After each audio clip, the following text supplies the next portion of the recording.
చెప్పాలి కదా, ఊరికే జామ పండు గొప్పదంటే ఎందుకు గొప్పది? ఇందులో ఎవ్వరు మోసం చేయడానికి జామకాయకి లేదండి అసలు. అన్ని కలుషితమైనవి, ఒక జామకాయ కలుషితం కాలేదు. ఇప్పుడు ఏ పండైనా తయారైతే కొయ్యాలి, తయారవ్వకుండా కూడా రాలిపోయినా అది తినడానికి పనికొస్తున్నది.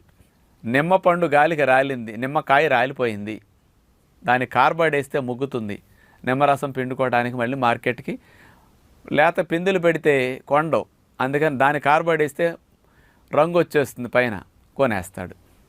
మామిడికాయలు గాలి వాళ్ళకి రాలిపోయినాయి, మామిడికాయ కార్బైడ్ వేస్తాడు, ముగ్గిన పండులా కనపడుతుంది, సేల్ అయిపోతుంది.